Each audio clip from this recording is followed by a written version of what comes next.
Here, where nothing speaks louder than the truth, we reopen files buried by time, telling the real stories of those whose lives spiraled into the final moments before execution. Tales filled with fear, secrets, and lingering shadows. If you're ready to walk this dark path, subscribe now and hit like, and check the description for all references and sources. On Wednesday, December 5th, 1962, at 6 in the morning, 4 police officers were finishing their shift in an area called Jabriya. On their way home, something unusual caught their attention. A large iron box lying on the side of the road in a mostly deserted area. The box was lightly covered with soil and some plants, as if someone had deliberately tried to hide it. Curiosity got the better of them. They got out to inspect it. One of the officers speculated it might be a stolen item, but the heavy padlock made it impossible to open. They debated whether to take it to the police station or break the lock. Eventually, they decided to break it. When they briefly opened the box, shock froze them in place. They quickly closed it again and rushed it to the nearest police station in Accra. At the station, they filed a report immediately. The public prosecutor and the head of investigations arrived at the scene, summoning the forensic doctor. When they reopened the box, the horrifying truth was revealed. Inside lay the corpse of a dark-skinned man in his 40s. His head had been severed and his body cut in half. The sight was beyond words, leaving everyone stunned. The prosecutor ordered a full autopsy to determine the cause of death, the murder weapon, and the victim's blood type. Investigators noticed drag marks on the ground and multiple footprints around the scene. They called in a footprint specialist to see if more than 4 people might have been involved. Since the officers who discovered the box were initially considered suspects. Next, a police dog trainer was summoned. They gave the dog a scent from the corpse to track, but it stayed in one spot, barking and refusing to move. Even when given the victim's shoe, the dog did not budge. The strange behavior puzzled everyone, adding another layer of mystery to the crime. Investigators began distributing photographs of the corpse to various police stations, trying to match any missing person reports. By noon, an Omani man named Kamis filed a missing person report for his brother Zayed, who had left home in the morning and had not returned. He claimed that Zayed had no known enemies. The report was registered, and a search telegram was sent out. Later, as investigators reviewed the reports, Kamis's case caught their attention. They attempted to locate him at his home, but he was nowhere to be found.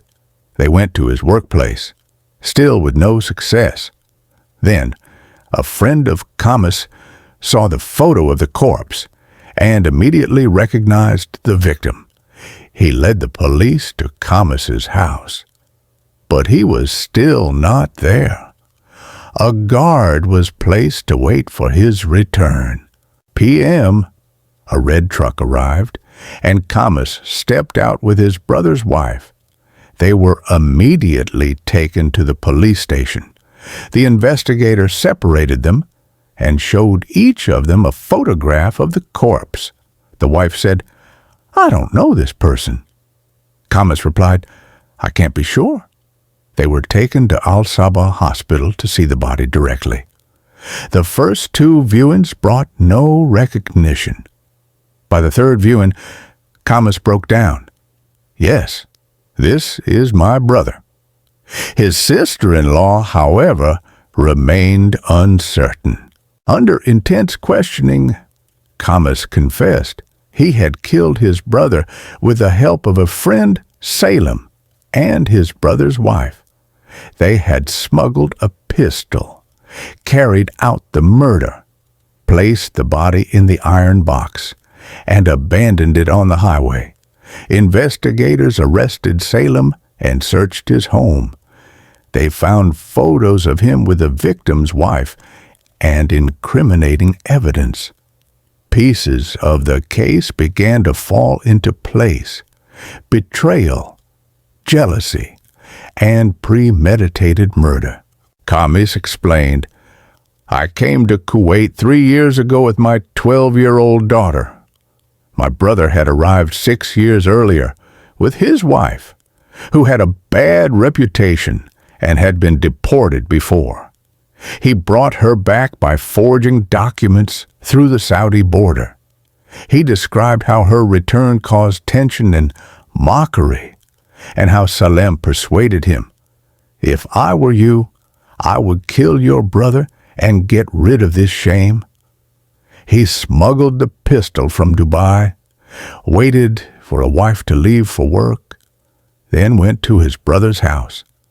Finding him awake, anger surged inside him.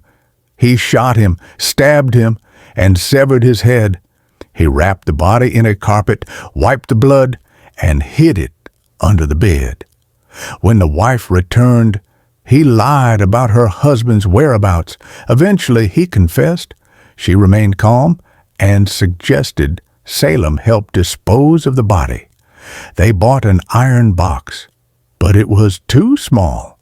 So they cut the body in half to fit inside, then abandoned it on the highway. The police connected all evidence: the dog scent tracking, photographs, confessions, and witness statements. The court sentenced Kamis and Salem to death, while the wife received 12 years in prison after appeals.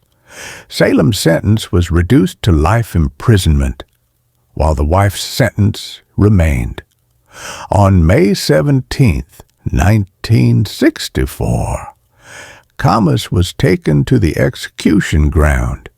The judge read the sentence, and the execution was carried out publicly. The first official execution in Kuwait. If you enjoyed this story, support us with a like and subscribe, so we can continue exploring all executions in the Arab world. Another chapter of dark truth comes to an end, but its echo still lingers in the shadows. Subscribe, hit the bell, and join us as we uncover the next story.